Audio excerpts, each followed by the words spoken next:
Naramala Kenyam ka nasdialin content baru ani linguaseme kan nur online TV channel. Biya kamal bana raj katin content lat karodin vimon. Bekoraj ka kor kon lat karodin vimon kan korin content talk rai wich ka South Sudan. Ka bana raj bo katin content talk rai doran konure. Chana reporten yam chan je konling bana kula we ka nying South Sudan. Chana mandan le rod vimon chana jeling. Chikon dia tika ngajenu kashanga jandang ro wida badak te jojenu chi kume Amerika me kana kume Israel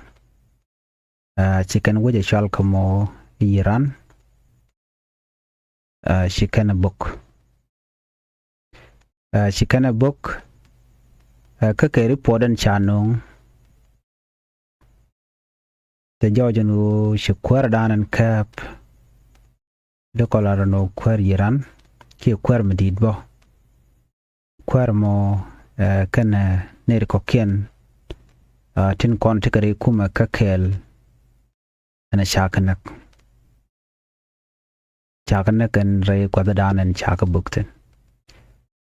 tege mila rode chinere konti la ji Iran chikan mechi dita long chikan nyokom lu chikan ka kume Israel lobo kan ka mechi dit tente ka korun tung wanan kwer mo mishana kone ka Iran jan chane de wan cheka chenga je ka long korun tung wan la kan kume Israel jogo no bine moyere yer ki bine nak korun di ala tone karoi di alte konte shirwich kamar kama mechi Biden shirwich kashi Obama shirwich ana amani Bush terame mama dong chi wuda me mishakula naka Trump ala kwar Amerika me mishi action chi kanantama kashi wuda moche dana kana ne kadi alte ka kel teram chi malato ne diti shikantat kamechi dita long ti gor kano dakan winmon kaka man yam chikana tuko nakane ken point ne ken kon tika kel kaka ko kan kana chaga jogo no mala diana mi jak shenye ne kuna jak no shirmana lat ke kuma kirma yadit ka South Sudan kana chaga de jogo mala diana mo mi jak so ka rundi altungwan weji Iran no nakane ya kwarko ka teram lwaka me chi kuma Amerika me kana kuma Israel chicken with more chicken a book so make it to again shinating one chicken celebrate can it continue Iran ko chicken ngajeno chitam chiben ko buga take a freedom railway dian ko kanare which man chushkan god chushkan nating one along te cha pigden cha long ko queen chika chuja long korun dialati en wije chalge Iran ko kana kan ka power medit ke bum ka kan ka men bok dino kan la kene ko ke la kan ka support it ke ene te kon chal Hezbollah wene kan eten content chal ke jamas las kan ka support ka medit ko ba ku Amerika ma ba je kulo bok tak kan de diala klien kanen nu lel ka kan ke bokan jis wal kaka kade de kam kaka kane to de chal ke ji Iran be la historical michoda lad ba ka jen kuma no men te tama kim nyen ka kuma Israel kana kuma Amerika ma mi cha kweren cha kul na gon te mi goro bay nyoga ye kel mi kana lat ka konetin kontin la ji South Sudan ta je ga kan ka kon ka gwa Sudan kan ji Iran meji kan let ko kon gwade dana to kon pin Sudan ke pin jalabne meji kalan me dana me bej no gor jeno be lat istor me tot ko biya kula ngaje no benane ki ngum to ki ngum ci kan let ko kon ko kor gwan bar kana mo ametedi amugwa wala mi jek no bana jelin ka jan istor no men man bu kon ngaje ne na ka gwaze dan mete kuma dan ke kuma South Sudan mete dor kuna struggle ka dobo dan dong de widara te kamal ka ja ke dene tin kon tin la South Sudanese de ga barare kure di de dane chana la tin chankana la chol kon de changa kon la jang ke slave kene te kon te wan ka jelung no de kon chang ka gwan mi choda lut ke ka chang mi choda lut kene di chal ka ji Iran ne kene jalam te kon te ka Sudan ron to ngwana long no te kon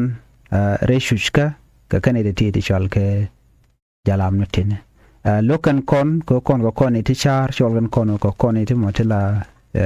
krishani ke chung kon kel ke dorten konten kuchon kel ke merkama ken Israel karon di ala to ci kon en mandana to ala Khartoum government ka gwase dan sengan kon je kallo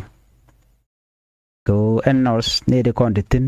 ke Arab ken Muslim chicken deer ka kon ka ngai kona ka West African country rudian di alka Christian ke ka tika ga traditional belief no la lo ku den kon tekaten so mi chete no me ka gwaze dan ko changa kona je ga long ano chi Jesu al chi ga kon bak chi ga chongo kon kel ga gwad me bar akane te kon de chung ka ku mi so dan me te dor gwaze dan e gor ke jano ba so dan ba je jek akane te konte kurabul ku kan ka fan redwar chirkene te konte ku le struggle te baso dan ku le jegan wala ana amenu bi ponyen kan South Sudanese bi ka korku ter ka ku independent cha ku le jega ana ne te konte ku ko fan e Israel kan America ko en South Sudan cha ka marginalize ke changa ke jega lon ko wa kan tela ka luang tela ka power gwaze dan melwa ke South Sudanese wa ka mulwa ka kume ka tumbala kuma na Sudan ne re kon loka ngane ke jiran la top kan kwak tungwan ngana kam ne kon te ka Khartoum moy kan ka mighty dit ka kam kan ka tidial e retan la ka moy ka liet la petroleum dung South Sudanese nda ne ku kan le cham ko kor gwade dan ana mechi kormeja to karon kitkel ku bangona jen bakal na mo jen the first civil war e to ana kana mo to ka kam ngana kam jala me ken de konti lane di char la kon ka jan gwasa mo chu Israel shugana to ka muko ka kon fan lokan southern rebel movement e to do so na me kana la da joche ne dial ke kana ngaj but lokan ka kon ka lokan refugees ne de konti la South Sudanese kwala chol Southern Sudan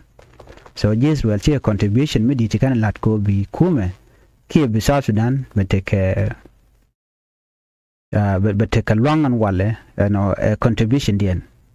en gwaze dan me changa kona jek ne te konte ku ka tum ku kana fana lon ka jiran ko jiran lokan Israel ka long di long ajem ne ne tama en Israel dong cha ja gol wiri chop ku jendi ju dokki wiri chop jendi bakel wiri to cha won matot we Israel karwada matot cha ja gol pinya ken gol je pin ko ken nyir kana won maton mo kwal gol pin te to ye la lat ken no bineye joini ye bineye mo ni yer bai kan kam mun bai nang yer jen do badanen let ken je all the time de ngajo no nena and Israel take a Middle East ka jan wacce kel karwad mo manywaka mo awi dia la wi arab tongwan ka ji Iran je mi shirkana mo ce jalare no be kume Israel be je yar anona duno ci Israel charen kabom ci kana gujeno men bale longo ano binad bu ren kap so mo right kon ko shi ka kon lo kan Israel shi kon lo ka long kana kume American rundi alati te wo ba South Sudan ba ye cholo no jene independent country ke bala sovereign country e kume Israel te ka tedon so mulat kono ne ka gwade dan me kuna vote me binate me bala no bi South Sudan be independent be je independent dan e sha kula je ko kume South Sudan ga changa bangwan ka pay baro ron kin dangro welkel ne te nyam te kon vote ka ngane ka Israel ne te kon gorno bi South Sudan bi ka chonkorodien bi ka rodia roi karo ka Israel ka jen changa bangon ka pay baro ron kin dangro welkel ron kin dangro welkel yes 2011 July 9 2011 ne te gorga jano bu kon chung ala na ke ba kon gu yu mon no te kon kalwang ka ngani ka Israel kan ji America Israel they did a lot of good stuff ko bu South Sudan ba chung ala wit gwal mi chaja gora Arab country no bu South Sudan ba la wit ajene bu South Sudan ba la jen the first world newest youngest nation ki ba cholo no jen wujen todon ku ni jen ki wujen jok and chi independent che jek so and we South Sudan bala independent kuma Israel te katedon kene te nyam te ku South Sudan ku kan recognize no ba kon cholo de ba kon cholo South Sudan la independent je keje katet Israel biya nga jeno nene kan kuma dan kuma South Sudan telemi chikana luang chet ka kor biga nyen ke jalab biga kor bikana luang ko te to ngwan de chalat ka gwase dan me kan South Sudan me kan jek ami kono gwi kona South Sudan tika Red Sea right ka tika la Red Sea tika ke Sudan so we mean that tigne Sudan along Red Sea so minyo dode they South Sudan there take a relationship a very strong relationship with Israel they ka kon loka long shirme dana chikana la lokan kon but Guatemala chi Israel kana hon long no bi kan mete kon te la be te la no ka ene de la Iran ko Iran la kan me la kan ga nang dor chal ka moy Gaza ba nang ka Gaza ba ko nang ka Sudan so la Israel kan ka ka pan der mo chikana gorno bi chup ko mi chup kan la ko ya na ka South Sudanese so mo jak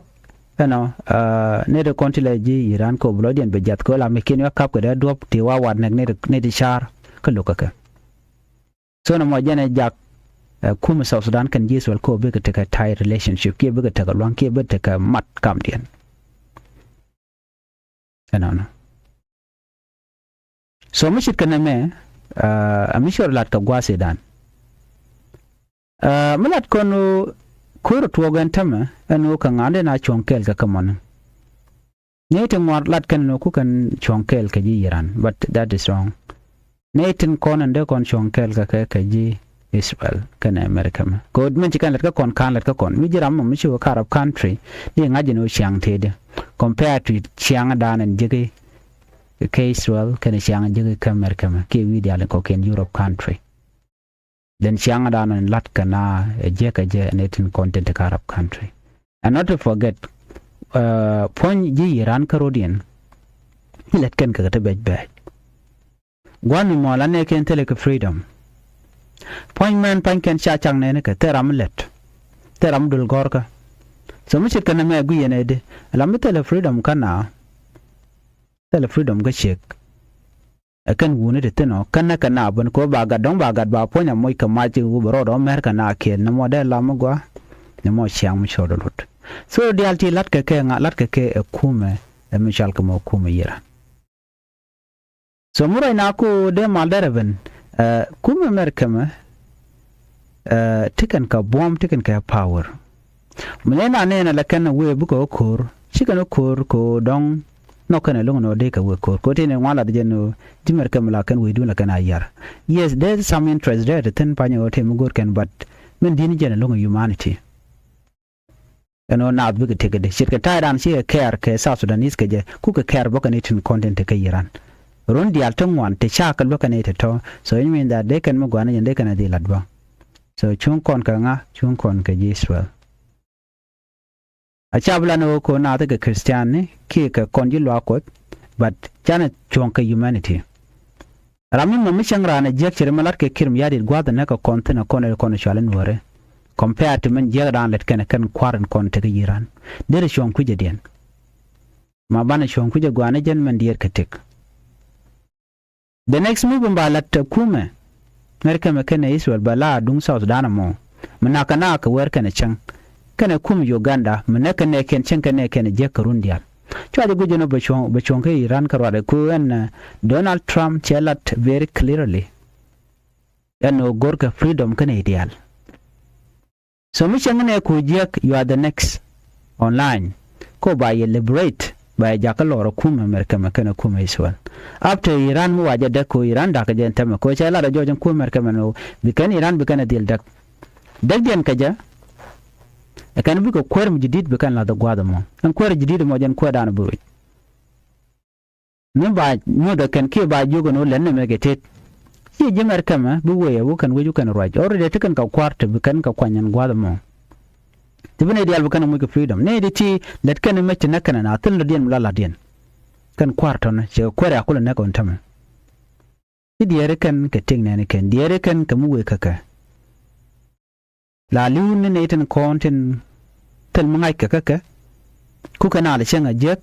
ka rundial ne da to ni gwada na sha kwar netta na shigan lingo sha jana ga kuma America makana kuma Israel shi Claudian jate da long kana celebrate ko kana ngaje no ci freedom jate da chatwo ke kon medan ai chalat ka Gaza chana janen medan Gaza me chala da kana ti shal ka ti amas ne me je ci kan lat ka kuma Israel me na kana lora ba gwan mo take celebration tan you kan kana ne ga ji kan na ci konen ne ri tel mu ko mana let kana you kana target ajena kule je ka lo Israel o ne ri ti shi akuna ku yenne ko kuen kanak ngano bne we dun bne ka bne shi kon ma da le ro da chana jenen ngu chala da kuma merkama kana kuma Israel ti kan Israel jago let kuma da let kana ko shanga jeno na let kana mi ja me let kana ku kan le bre ni Israel le ku kan le bre ni Gaza shi kon ne no cha Gaza cha jadak la nen kon video ndong shu nathan. But the reality is this, Kume Israel chicken humanitarian aid chicken jack. Kwandi al chaga jack kador shal ko Gaza. But look at Hamas no be kwan be shupka garen content rewich. Kwan ke lu terar kwan me did long. Help me cha support tandane at be Kume Israel. I supported it, but still chicken stuck at the border. Tell gwa wiketen. Ko lugri jima mo regime Hamas look and no be kwan be chup kanetan kon and shuch la vulnerable people. The same thing a lot ke kum kirmiyadi logo janu be kwan be chup kanetan kon and shuch. Who can use a weapon? How? So quantup ko ja but mishi you can social media tilat kan o kan shuch kan teleka kon wallo ko pen nga kon wo beka. Ki journalist ngwan ci ke chubo no be kana wo confirm la to mutal kon ci nawe ci aga nyot te kon dial teketen telekon metal biskone det kwana chala dore ti chamune ka a chang te pinka gwan bar ci kan jek kan kon dial to ko ti chare la ka kan kuma Israel bakan ji Gaza but pin ga ka anetin konte la jamas kan jamas kan ite kone kwa support da Iran kwa ga support da Hezbollah ba mu kamar din bakan ji Israel bakan ka bak bukamai so na mo kale mu ci to Yeritin man take a course. Ko ne da ti cha goro te ne da detek. Kika na gorgor kana nang na tulu den lala den. Amana mo ko nen cha wi den cha jada ka balatu. Kace jimer kam bo cika lado no bi kana lat. Kel ka Israel lo bi kan nyom let kana. Ko kan ngaje no cha ne tin kontin je ka longtin goro je china detek. Cha kruden cha kana. Naka ko kan lokan madan le road. The same thing mu kona wala ke Iran gu kona ba no to korma to ko ngaje no jen the same process ne ti logo je no den ke ndege freedom na kana jen ta dana chanen so che Trump chala do George ano Iran ba la take freedom ba ka liberate bu ka shon lor ba kwara to na kana yone ka cha go de na de kan tik ba ka dil woj a jen mu to ko tama no ke report mi je gwasme kuma merkama wajen be action be kan ka kuji Uganda action be kan ka kuji South Sudan ka kan kwara ti tin haka na ti ka werka ne chan sha gor no de mal der te kan tin ko right kan ka kuka na la jaka shuch that kind of corruption right which so South Sudan is next online Uganda is next online so ne me chwa guje no very small is something bigger and over now take freedom is will tated America tated lara yekel yenetin konen chunkel ka Iran baden woti ka ti ka Arab country ku chonga kel chaje debel ban ni yen madanan chuyen ka ja gwan mi changa yeten chet ka jang changa ye jekten ne de tele freedom kam kan ye so mi chen tong mi dere nan gwada mu ku care na ka humanity we support those who care for humanity chine de kono gore jeno ba na ba ka bat kwana ben ka kuma Okur to ka Iran ken Israel ngode is ongoing war bana witness bolong ka korwin mon ko tene ti jegalong to go yende na de ke shoot ka they are supporting that but ka shi gwa kona care ka ne to kon in care ka humanity jana ben ka kum South Sudan ti kon dial ti ka ngajeno shane tin kon tin je corrupt ka South Sudan ti kem ya di je ka to ko me ka baka charo itin ne melo kira mu me ka baka kir ka baka ko che ngaja gwa no tela another option kaja ko shuwar gul ka tirai wuce ajan munen yan mu windi ala ko ken la chwer mi chanen changa jeno daga wuce mo ajan ba kam ni jamu ka kab je ke evident en joj so cha chwer content yar ke kum South Sudan ti kim yadi chega nyoko me kebe ko kir she goro no be take the beto online ko run ba je kep ke ba je mo kerek so na mo chi kir she goro ajan munen konan tama ano chi kir jele guje no okay mi cha la jan no na en ba ko focus ko ba chwer ba ko wuce and then the next move be Dr. Machar ba jolu yare tijan that is it telm radian bakirlat ko changa de jojo no kiran tamen go tekal online ko changa yu mono kier chala ram jeng ni jan kane dial jaram dana chi goro te mal deben jaram dana dong weekend go dong de mal de jen but right now chamal che goro be no so the next thing and dana che guje no de ne de konde yar kamal ko la jam mo ja ka sanyamen tam jilong ba mo ka power be kam beju gono lenija the next move guni janu shaji jako jiram nan det kwak dial de kakan so bi kwa to bi kanang ti dier ka Ramadan and kami power so la kim yar la ya gujan janu okay Ramadan mo ka power don bari ala ka gwa be utilize banne ka tin counter waja be kare ala ka but kir la ja blindfold jam nen yeno to crack down te ten tamare ke juba chalis medine te wanong cha ka yan ne de cha yan ton kanetin kon tin yekir guje no shi corrupt te kane te chi corrupt te cha yu cha ka cham yu de ton kan yu ten kon tin de kula lagne te kon la South Sudanese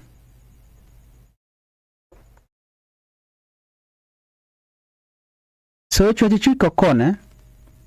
ami chari ale kakan okay ami chari ale kakan real je ka kwimuka real kana ka ko kan kana ita mashidier chicken deer ka take and down and take an idea ale koken they don't care chicken deer ka tin diala kon te latka dier kan ka kona dan en cham kana chicken dier kana ideal koken so jen menen yan tama ya gu jenodi ba na me ba jeri aleka ka duom gwa mi bene ideal bu ka understanding ga je ki ba gu jenu de na de ko ni amade kon wich mi che je ga la tok la na na ka duob danen ba yeri aleka je ko mi ci kire ku gu jenu ne ti kana den content yar ka wede ke kanere kon lada corruption what is the next move ka kia next move no baka which already baka kamrar baka which ray kwarga manan teketen jen men yana tama ano shikim yadi che move che jamek che goro benedi tinne ana baka which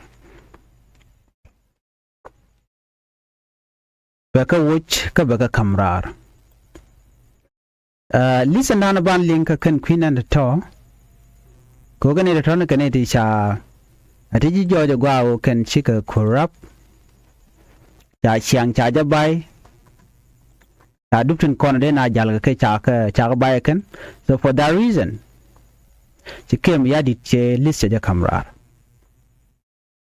lisa money mabenyo ga yakele ko biya ko ta kan ngacheno angum le road exactly gwada danen chikir che netin kontin yarke kumude sheka jagar yalakan wo bekake netin kontin cha realika ka cha kwen gwasame ko bi kon kula tengatin kene de kona cha di 10 re which ka juba ka cha ngaje no ken tiken ke lwang ke tiken ka ngaj ketin jeg di alkon lat korodian ne di ti cha ka lis ke shoot ken ka ta da na cha ka kep ka ja ko bana bu ga tika ngech ko what exactly mala roda more kuma ka kirmi yadit goro jano jin brodu bi lisa me bi je gwechenu kangane kane te to te cha kep tone ke di kuma kirmi yadit ke jaku baka yen ke baka gwech ka dob dan dere gwech ko gor kono bana tadien bana jangat ano kangane exactly kuma kirmi yadi nika gwaze dana chori alekaja ya chiwo nat tir nen konga ti chakari alekan wo be benede ti baka la dol yena ke lo yena ko kanede chakap raman yam Dr. Benjamin Bolmel Dr. Benjamin Bolmel jaram dana ngai kondi ala no jan kweren yam Dr. Benjamin Bolmel former vice president chairman dana ngai kona jaram danen men cha yen Kenya ngai kon diale ikem ya di yen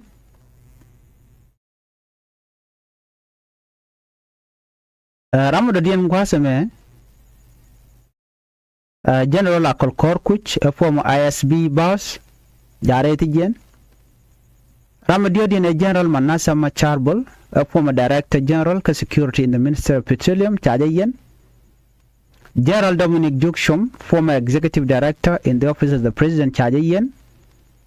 Didian Honorable Ajing Deng Ajing, former executive director in the office of the President Chajayen. Ramabakeli and Honorable Simon Akwe Deng, former Commissioner General of National Revenue Authority Chajayen, Yaretijen. Rambarodi and Honorable Bagbana Bachul, former Minister of Finance, Michakevka border, Uganda, and South Sudan, Jakab Yurishop $30,000. Rambaro dinamo yaram wa kap ko border ka cha kap yo to 30,000 ke 27 million South Sudanese pound ramba dag din Honorable Deng Lual Wolf Honorable Deng Lual Wolf a former under secretary for the Ministry of Petroleum chaje yen jaramba dag den jareti jen tame an Honorable Deng Lual Wolf ramba ngondien Honorable Garang Majakbul a former first under secretary for the Ministry of Finance and Planning jareti jen bo cha yen ka corruption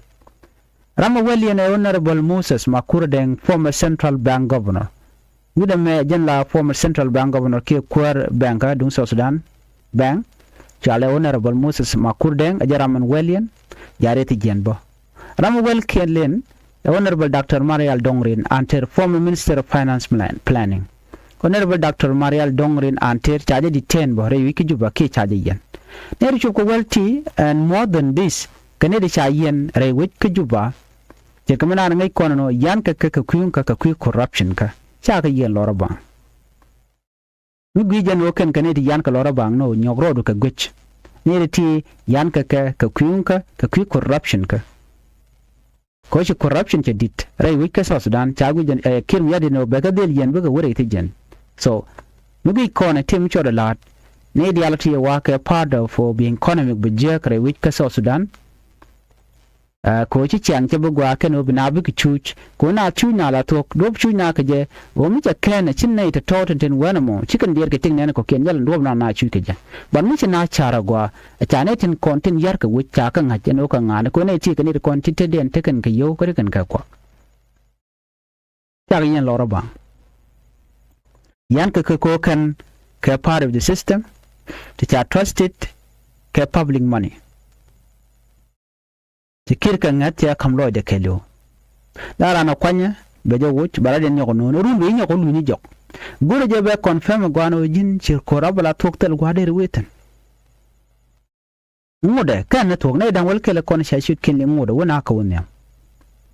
report chalat gwas me chalat ro mena tan war dio ja ba ka yen ko kor gwaten be sika jang ko rodien ten chakap wati ko tena manen wore manen ite motla kwar di tetere kum ga kirmi yadi wa crackdown ba continue ban ngode wate ka planning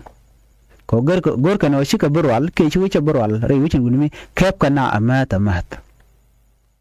na ji ko na le ko no mi chaji yorar chaji wujenden ba ji kula we kep jen ta dan le ror ko ne di cha wuche ne ke cha kep ti kem yadi den tam kane ten kon tin cha mu ka power won ke cha mu ka long ka cha kula wuje kira kane di cha wuch